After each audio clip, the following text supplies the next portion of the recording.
ما هو الفلق الذي حذر الله تعالى النبي صلى الله عليه وسلم من شره وأمره بالاستعاذ منه، ولكي يتعوذ بهما من جميع الشرور الموجودة في هذا الكون ومن شرور مخلوقاته، وأن يتحصن بهما من شر الليل إذا أقبل ظلامه وبما فيه من مخاوف، ومن شر السحرة والمفسدين، ومن شر أعين الناس. فقد ورد أن سورة الفلق نزلت بعد أن أصاب النبي صلى الله عليه وسلم سحر من اليهود، فاشتكى النبي صلى الله عليه وسلم ذلك، فنزل عليه جبريل عليه السلام بالمعوذتين سورتي الفلق والناس، وأخبره بمكان وجود السحر، فأرسل النبي صلى الله عليه وسلم علي بن أبي طالب رضي الله عنه وأمره أن يحل العقد ويقرأ هذه الآيات. وسورة الفلق هي سورة قصيرة لا تتعدى آياتها 5 آيات، إلا أنه ثبت في فضلها عدة أحاديث صحيحة مما يدل على عظيم مكانتها ورفعة منزلتها وعلو قدرها. وتبدأ السورة بأمر من الله عز وجل لنبيه بالاستعاذة من الفلق، فقال تعالى: قل أعوذ برب الفلق، أي قل يا محمد أستجير برب الفلق من شر ما خلق من الخلق.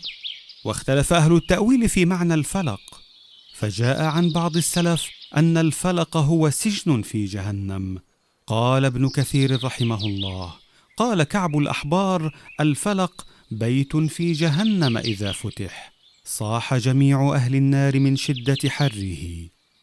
وعن أبي هريرة رضي الله عنه أن النبي صلى الله عليه وسلم قال: الفلق جب في جهنم مغطى، إلا أن هذا الحديث قال عنه الشيخ الألباني في السلسلة الضعيفة أنه حديث منكر. وروي أيضا عن ابن عباس رضي الله عنهما أنه قال: الفلق سجن في جهنم، إلا أن إسناده ضعيف أيضا. والحاصل أن تفسير الفلق بالسجن قول مرجوح لا يثبت ولا يعرف في الأحاديث الصحيحة ولا في اللغة، حسب ما نعلم أن كلمة الفلق تأتي بمعنى السجن. وقال أبو عبد الرحمن الحبلي: الفلق من أسماء جهنم. وقال آخرون: إن الفلق أي الخلق. وبذلك يكون معنى الآية: قل أعوذ برب الخلق. إلا أن أكثر السلف وجمهور المفسرين قالوا بأن الفلق هو فلق الصبح. قال ابن كثير رحمه الله: وهذا هو الصحيح، وهو اختيار البخاري في صحيحه، واستدلوا بقول الله تعالى: فالق الإصباح وجعل الليل سكنا والشمس والقمر حسبانا ذلك تقدير العزيز العليم. وقال تعالى: إن الله فالق الحب والنوى يخرج الحي من الميت ومخرج الميت من الحي ذلكم الله فأنى تؤفكون.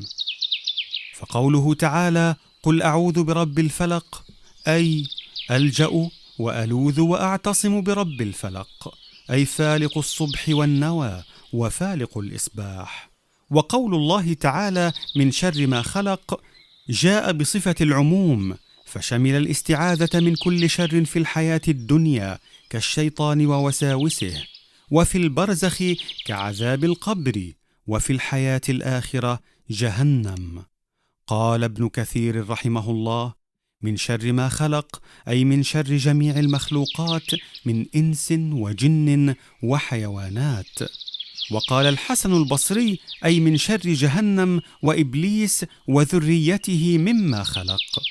وقوله تعالى: ومن شر غاسق إذا وقب، أي من شر ما يكون ويظهر في الليل شديد الظلمة إذا دخل وتغلغل حين يغشى الناس، وتنتشر فيه كثير من الشرور مثل الأرواح الشريرة والدواب المؤذية.